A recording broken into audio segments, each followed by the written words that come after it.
I'm thrilled to welcome back onto the First Time Facilitator podcast. This is her third time on the show. The wonderful, the amazing, the rockstar, Sarah McVannell. Sarah, thanks so much for joining us again today. Thanks for having me. I will see what I can do to add value to the other really juicy conversations. I don't know. It's like really weird. Last time we spoke was before COVID, so I think we're gonna have so many important things to talk about today. That's it. We've got the experience of time to really talk about. This will not be a repeat conversation. And in fact, I encourage you to listen to those previous conversations with Sarah. I have listeners still reaching out and talking about how much they love hearing from you, the value that you drop as well. So, I mean, it has been about, gosh, you caught up in the show up community last year, but I mean, since March of last year, what has been going on for you and your business in terms of how you've moved your services and the work that you do now? Yeah.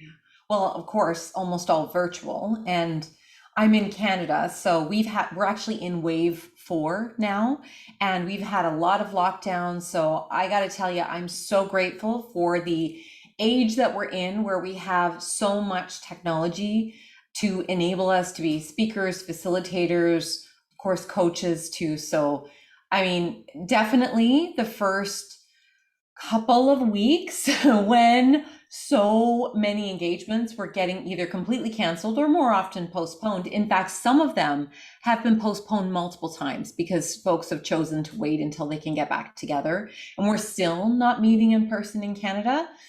So that's a big change, I would say, is moving to a completely virtual studio. I mean, having multiple camera angles and technology enabled so that we can have a really good experience, and at the same time adjusting expectations to just be much more flexible. I don't know about you, Leanne, but I just have so many fewer parameters on my business, so many fewer things that I'm trying to make sure are perfect.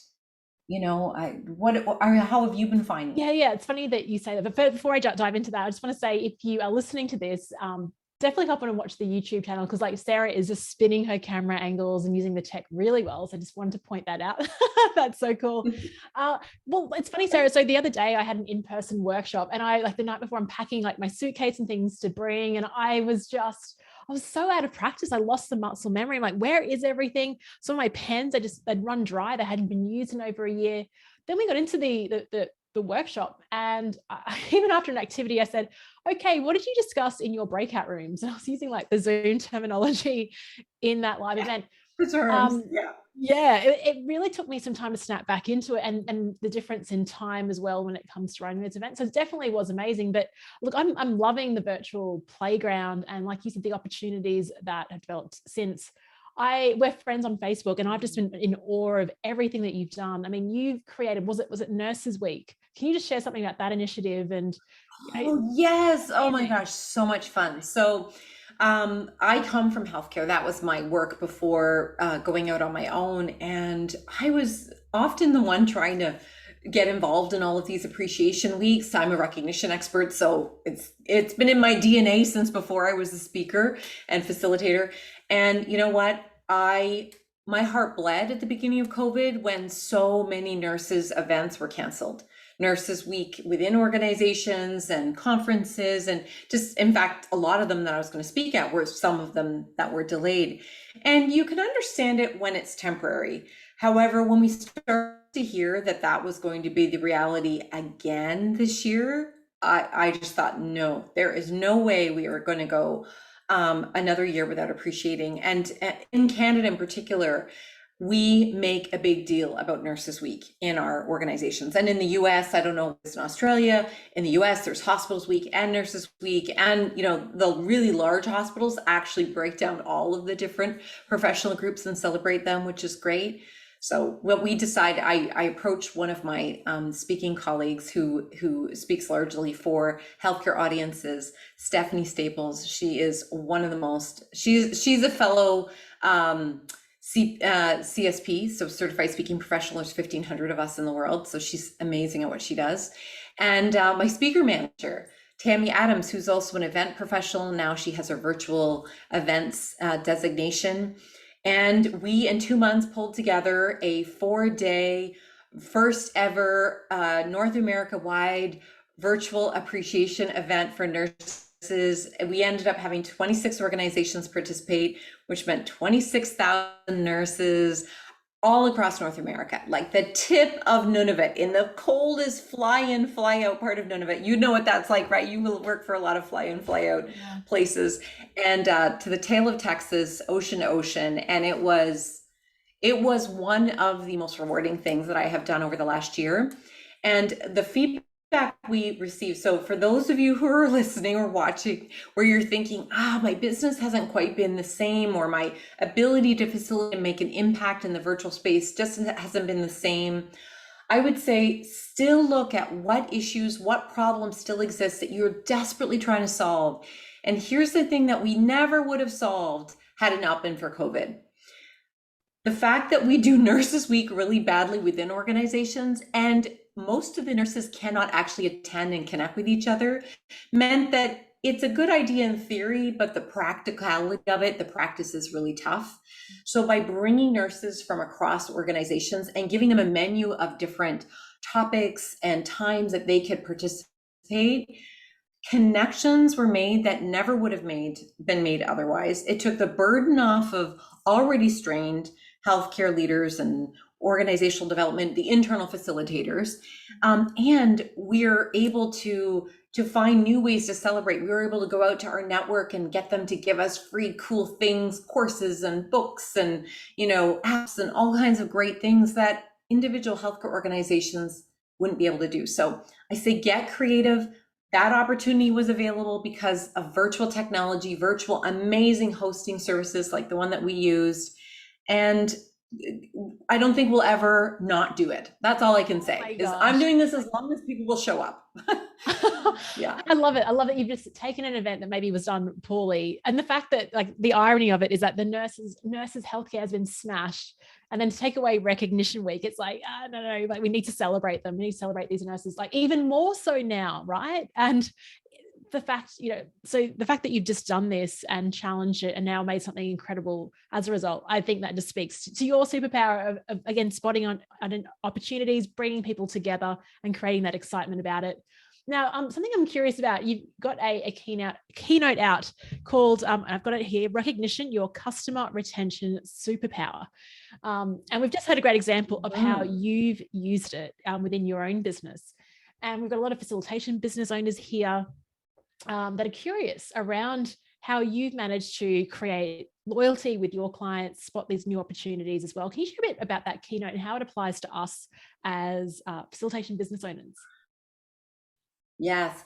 And it's funny because, again, that's another thing that was developed in COVID, was just completely tearing apart and rebuilding all of my keynotes that I had wanted to retire, got retired, because if I'm going to shift it over to be relevant in the virtual space, having to make the language juicier, the content more interesting, better hooks, because I'm not physically with people. So it really stretches our muscles of how we build and package our content. And if it doesn't meet the test for virtual, it shouldn't meet the test for live. So there's some content, Leanne, that is totally gone. It's never come back out.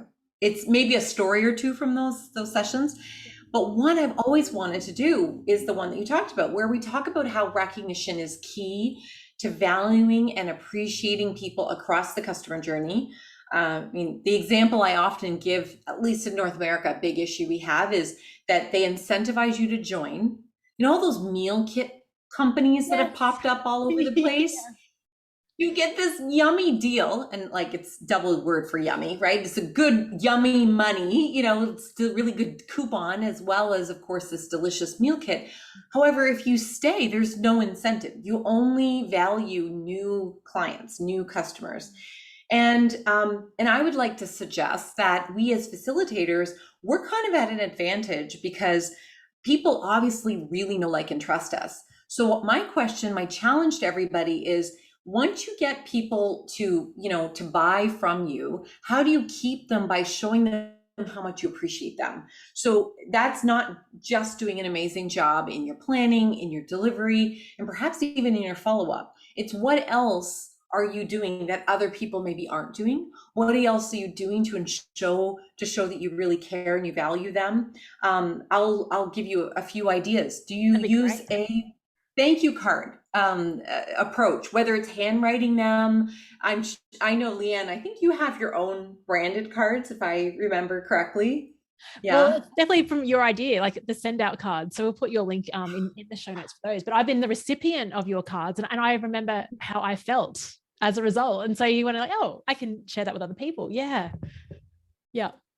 And that send out cards app has been instrumental. I think I've sent out 1,000 in just in this first 6 months of COVID because people needed to feel that sense of connection and appreciation. But you know what I was able to do? I was able to pull pictures from past events and make it a postcard with a little arrow that says, "Wish I were here."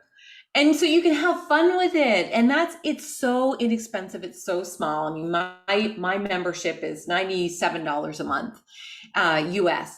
And I can send an unlimited number of, personalized cards, thank you cards. I even send them to my Nana all the time to make sure she feels appreciated. And so you can see how my kids are growing and that sort of thing. So that's not even a customer thing, but it goes back to the point of, how would you treat your friends? How would you treat your family? Do you treat your best customers that way? And given that we have usually a smaller group of customers that we want to serve so incredibly well, we can do recognition better than most other businesses that are on a high churn or a high need for new client acquisition, such as that meal plan group. So thank you cards, call up your clients, talk to them, say thank you. Don't necessarily ask for a sale every single time. At the beginning of COVID, when I had a little bit of extra time, I wrote a little mini book called Rockstar: Magnify Your Greatness in Times of Change, specifically for healthcare leaders. And I found the addresses for every single hospital in Ontario, and I autographed a copy, wrote a little thank you note, and sent a copy to every CNO, Chief Nursing Officer, and every CEO of every hospital in Ontario, because I knew that they would probably be the last people to get thanked, and they would probably be really stressed and strained, and many of them considering retirement at a time when we really needed them. So I just gifted that. And now that book is available as a free ebook, audiobook for anybody until COVID's over, or at least until we're all feeling like we're back to quote normal.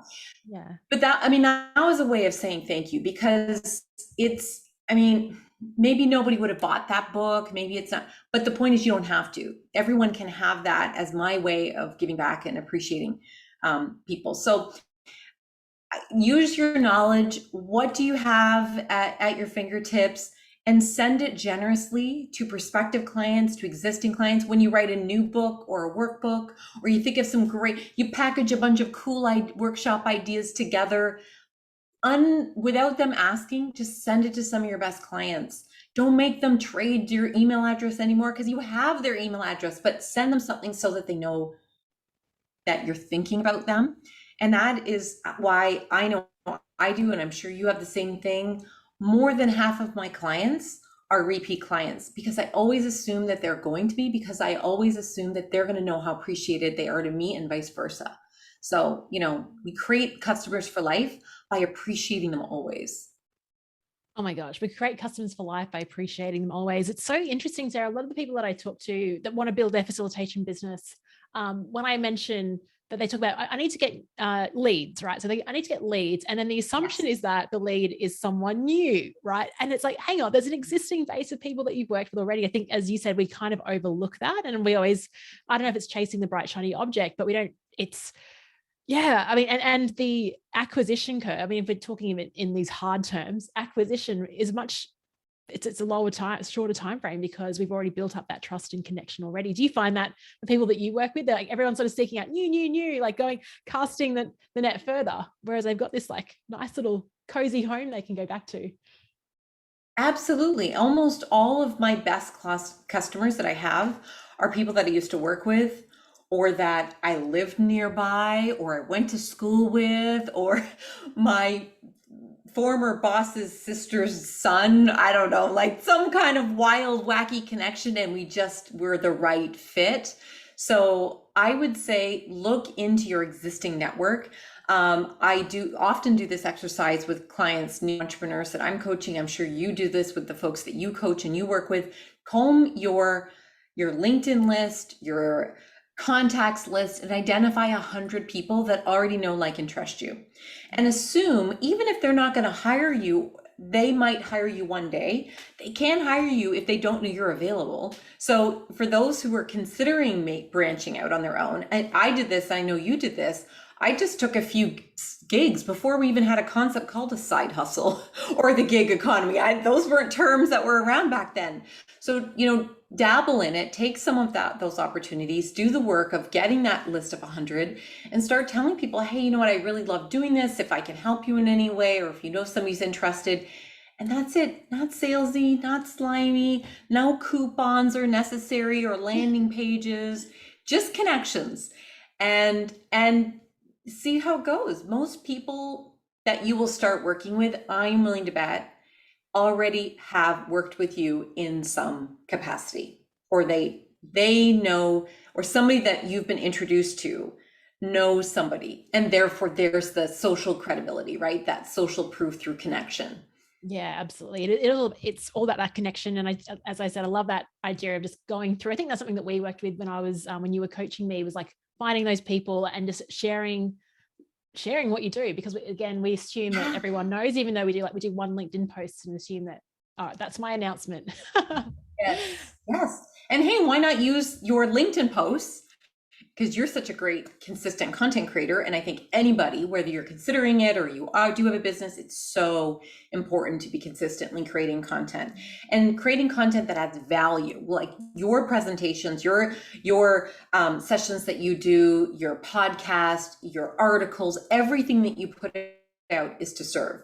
And that is one of the ways we appreciate people. Because if I attract you to my LinkedIn article, but really it's a sneaky sales pitch, how is that recognizing people? You have just stolen their time, which means shame on you. You don't deserve to have that follower. I'm sorry, that was getting real bossy here. I like However, it. I like it. I think we have to be throwing down some truths here, right? So, anyone who is considering making a move, and I really think that every single organizational development or other experts that you have in your listener group that haven't chosen to leave their role yet, and even if you don't think you'll ever work for yourself, still be creating content, still be feeding into your network.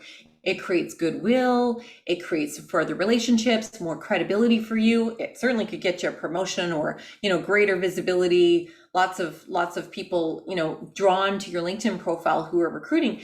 And perhaps most importantly, and this is what we've seen over the last year, it demonstrates, because you are feeding value out into the world, that if you all of a sudden had to work for yourself one day, the industry that you're in collapses, or our pandemic goes on longer, no matter what happens, because we didn't see this coming, right, Leanne? Like, we weren't prepared. Same with our salary positions, same with people who are hourly. So if you're listening to this and you're considering it, still be creating content, because it adds value, it adds relationship equity, that theory of reciprocity. I keep reading your stuff and it's so valuable to me. And then you build your network so that you have more options down the road. And I will sometimes find out from people, as I'm sure you do, they've been consuming content for a long time, and you stay on their radar, and you stay in their headar, right? You stay in their in their thinking. Yeah, I just made it up. There you go. You could we'll call maybe you'll call this podcast the headar recognition strategy. No, it's not very catchy. Yeah, that's what we want to do, right? And it's gifting your knowledge, your insight, your passion to them through some really valuable content. And you stay on their radar because it's valuable to them, not because you're just trying to blast all this always in their face. Absolutely. And like I started my podcast when I was working internally, and it was just because I wanted to find out more about facilitation. But the side effects, Sarah, was unbelievable. Like everything that you've talked about, the network just increased, the credibility. I was suddenly like hanging out with all the executives. I was flying around the world. And before that, I was just like an employee, like, right, just an employee in the organization. And then I was getting like, it just in the space of a few months, it just lifted. So I'm the same as you. I actually got people. I had someone on LinkedIn contact me the other day, and they said, "Oh, thank you so much for your content. I love following it." And I checked out their profile. This person is like doubly as experienced, like has all this knowledge. And I wrote back. I said, "Well, you've got to start sharing. Like, look at the work that you do." And they're like, "Oh, I just don't think I'm there yet." Do you find that people? I mean, do you hear that? It's like, what is it? And I was like, I'm so curious. Like, what would it take for her to think that she was there? And I what yeah, it really It's such a great question for us as facilitators, because we are often there in service of the group.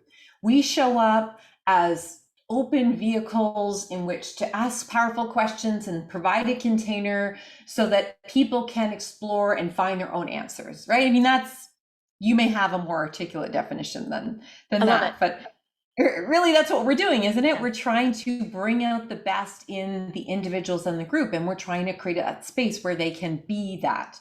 So we sometimes don't think of ourselves in that. We know, obviously, we have to have lots of skills, and we've done so many certifications and designations. I mean, I think facilitators are among the most educated, experienced, courageous, curious, people out there. I've huge respect for every facilitator that I've ever had the privilege of working with.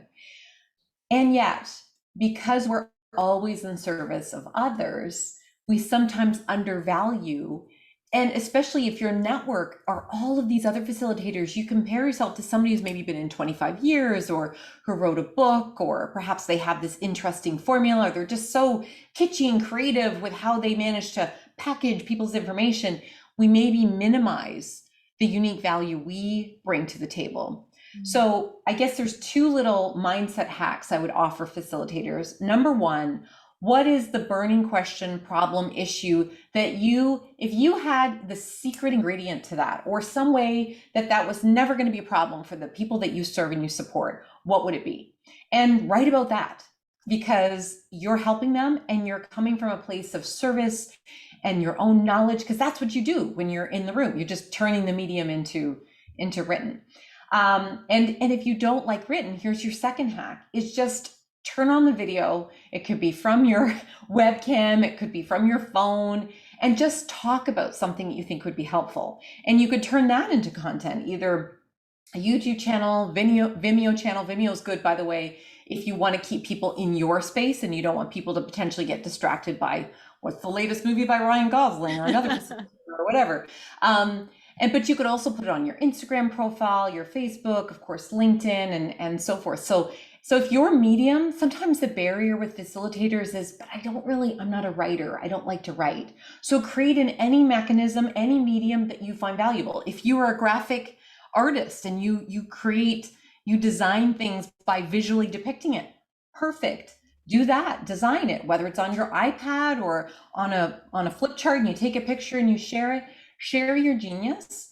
And because all it takes is just putting it out there one time, and you get somebody saying that was really helpful, resharing it was valuable, for you to go, okay, A, that wasn't so painful, and B, I got a chance to help. You're just serving in a different way than perhaps you normally do. And think about how much more value you can add to people that you will never meet, that you will never be able to facilitate as many people or events or discussions as you will want to, even if you facilitate for 50 years. However, imagine if tomorrow you could help somebody that if you manage to facilitate 51 years, that's the person or that's the issue that you'd finally be able to help. Well, why not do it now? Why not do it tomorrow? So I say just get started and ask for forgiveness later. What's the worst that's going to happen? 3 people look at it and 2 of those people say, I don't agree. Okay, you're a facilitator. You're used to people not agreeing with you. So yes, you can handle it. But that won't happen, by the way. You won't have just 3 people. You'll be shocked. Hundreds, thousands, people reshare it.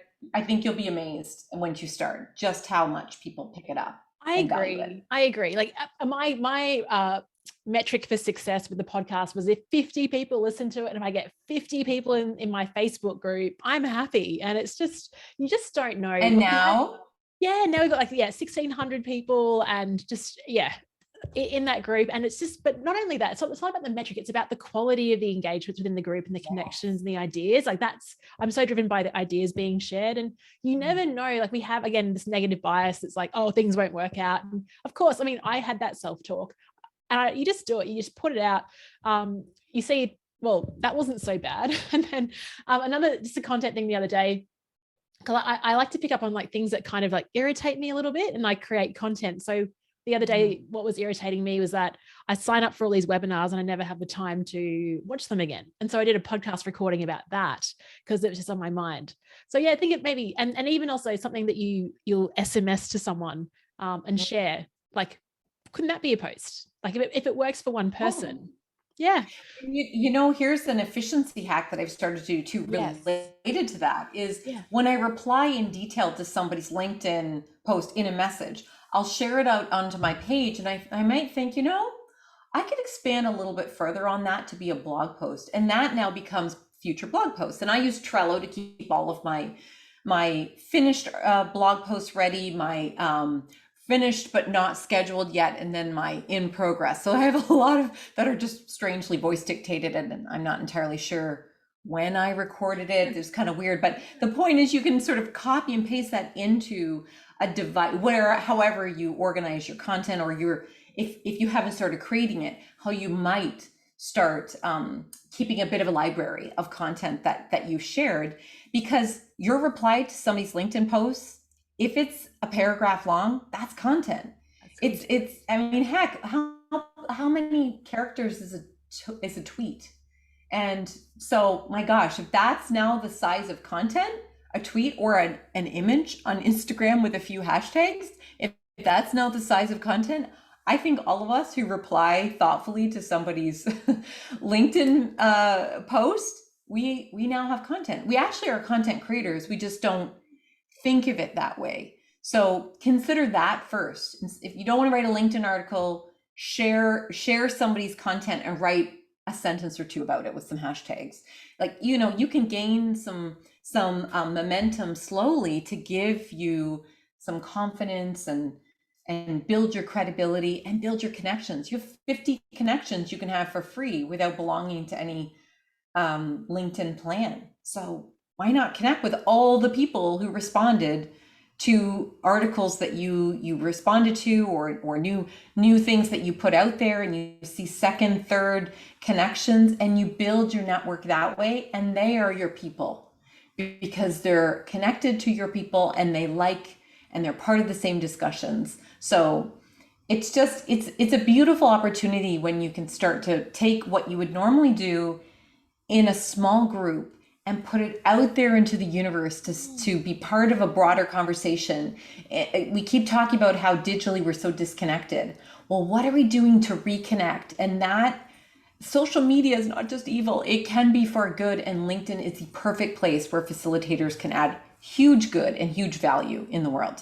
Good prompt, Sarah. I actually need to do that. And you've given me us a low friction way of doing that. I just posted something recently. It's been getting lots of comments and likes from second and third connections. And I keep saying, oh, yep, tomorrow I'll go connect. But after this podcast, I said, well, it's Friday today. It's like my day to do stuff like that. So that's the question I would love to ask you. I'm sure everyone's thinking about it. Is the major objection with doing this is facilitators are great at running these workshops, but it's the marketing side and the content creation. You've given us some easy ways of getting our work out there. Again, I'm, as an observer from across the oceans, I'm like in awe of your ability just to create content, put it out. You're so consistent, your newsletter. Like, how do you do it? It's a very open question. How do you do it? Yeah, I don't consider it creating content. I consider it having a conversation with people that I'm not in the same room with. I actually was my undergrad is in psych, my master's family therapy. I worked in hospitals and not for profits my whole career. I am not a marketer. I'm a talker. I'm a professional speaker. And when I was little, my parents used to pay me not to talk. So it's funny how it's flipped to the other side. People are willing to pay me. But the point is, I like to have conversations with people. And I really value what I specifically talk about, which is recognition. So I really want to fight for the underdog, the undervalued person who never gets acknowledged, the industry that has such a turnover crisis. People are just, they're exhausted, they're burning out. There's so many things that make me so passionate. So that's how I look at creating content. If I really feel passionately, I might throw in a Facebook Live. I'm not really big into stuff like that. It's more, as I say, it's responding to people's posts and then turning those into larger pieces of long form content. Before COVID, I used to have my videographer come over and we would film vlogs back to back to back. And then once COVID hit, it wasn't safe for us to be in the same room. And it was very funny if I was behind a mask the whole time. So Yeah. we couldn't physically get together. So we had to evolve it yet again. But that's okay because the mission was still the same. Okay, it couldn't be in a vlog, which was translated by rev.com, and then I would rewrite it, and then we would post it in a newsletter, post it to a LinkedIn article, and then use our CRM, which I use ActiveCampaign to get it out to my mailing list, and then share it out to the various social media forms. That's kind of the process that I use. And we can. Cool. Okay. Right. So Sarah, you've really brought up a good point about making it super easy to just get your content, something you've written already, and repurpose it. Because the major objection that I hear from facilitation business owners or anyone trying to build their brand around content is that I don't have the time. I don't have the time. And Sarah, you're a busy woman, a busy mother, a busy business owner. Like, how do you do it? How do you create the time? If you have a system and you keep working on the system so that it works for you, then it's a lot easier.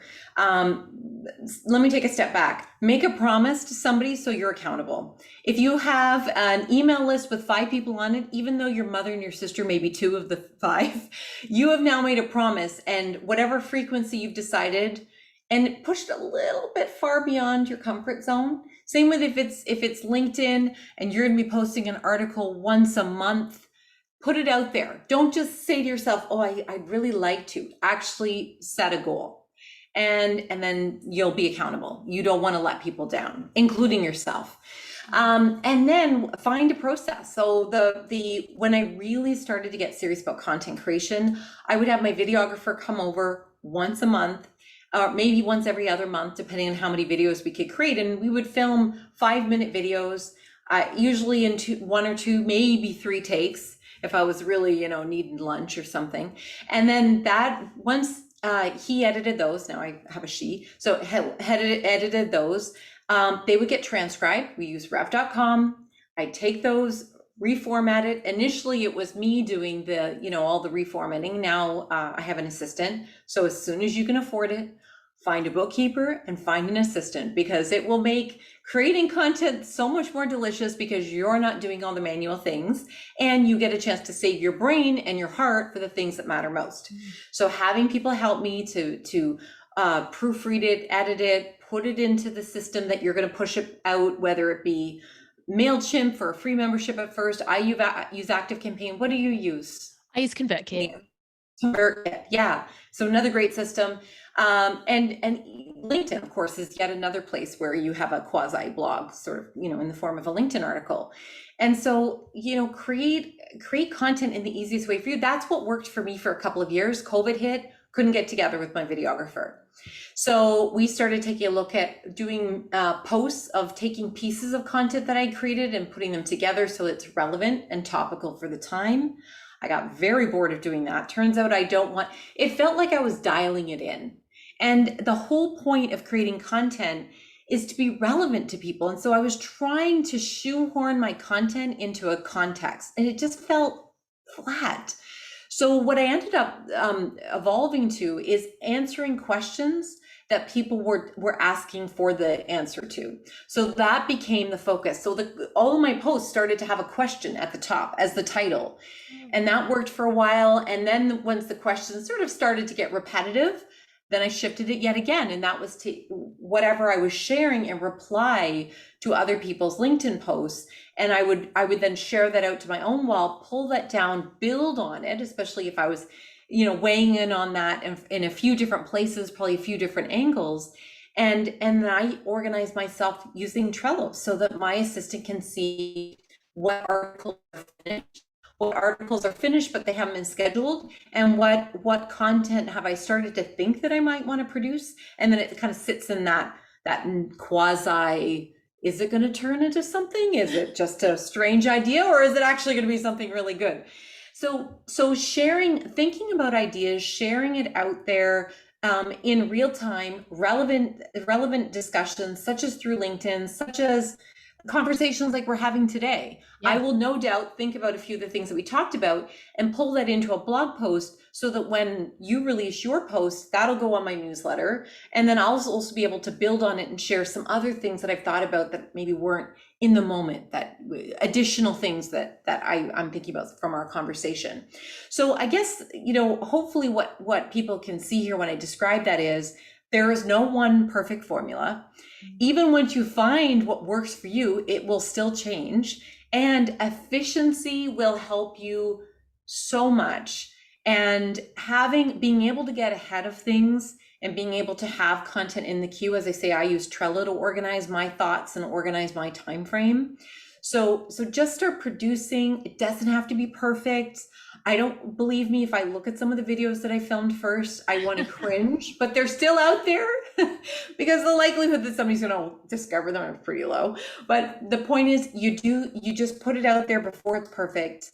And because you're just trying to serve, you're just trying to help, no pressure, just share, create content that's of value, and somebody's going to find it of value, and that's going to create a reinforcing loop to you. Does that? What other tips am I missing here, Leanne? I think you covered a lot of, the mindset around it is like putting it out before it's perfect, but also the efficiency side. I think it's extremely important because we are probably creating so much content every day through the workshop conversations we discuss, the questions that we answer, the thoughts in our own minds. It's just, how do you capture that? So you've given us a tool like Trello. Mine is so archaic, and I love that you've said wherever you start now doesn't have to be your forever home. I walk and I get an idea and I'll write the idea down, like 2 words, and then podcast, so I can search for it. Just my little way of going. So if I'm doing a solo podcast episode, I might look back and find it. But I'm the same as you. Like, I could have that thought 2 weeks ago, and then I get a thought today and it's so urgent, I have to get it out. It's so topical, it's trending, and it's like, now it needs to be released now. And I think that's when your mindset around just put it out there. Speed, getting it out is probably the more important thing than getting it perfect, getting it to the 99th, 100%.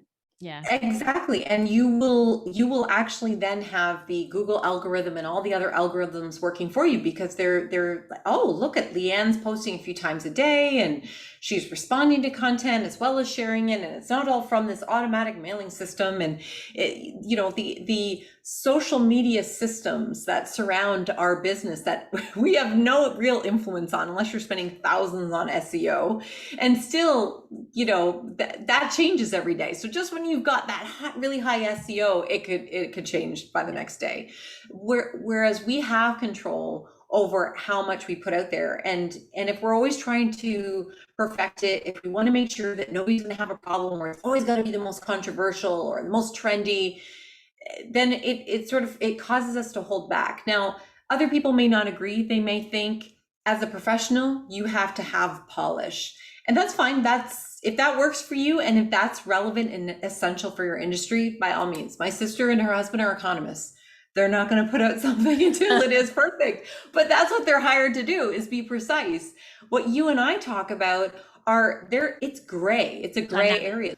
Why not add to the conversation rather than keep it for yourself? Because there'll be nobody to debate with if you just keep it to yourself. Yeah. And that's it. We're starting a conversation, right? And I think you said it earlier, you said it's not about, like, you don't think about it as content, you think about it as conversations. And I think that is even a cooler mindset to have, because when I think of a conversation, I think of an interaction and something I'd say to a friend, which makes my posts more appealing, as opposed to putting something out for the masses that may not even land with anyone. So it's so many, just through the conversation, like us right now, I'm just picking up so much from you, Sarah. Thank you so much. So if our listeners want to find out more about your work, I mean, what a tremendous human you are, all the recognition programs and speeches that you offer, where should we send them? You can come on over to greatnessmagnified.com. In fact, depending on when this is released, you may find a shiny new website. It's end of the fall. Probably this article will go out before then, but come back and see us in a few months too, because I have been working very hard with a branding expert and web designer to create a beautiful new website. 18 months so far we've been working on it. It's taken me longer to create this next iteration of my website than grow my babies, but that's okay. Once it's birthed, at least it won't have to pay for its education. So, yeah. The maintenance won't be as much. Oh, that's exciting. Yeah, great. Well, we'll definitely pop a link to that. And of course, like, reach out to Sarah, connect with her, just see her amazing recognition just through the way that she demonstrates her work and the way that she shows up in the world. Sarah, it's always great connecting. Thank you so much for being on the show again. Thanks for having me.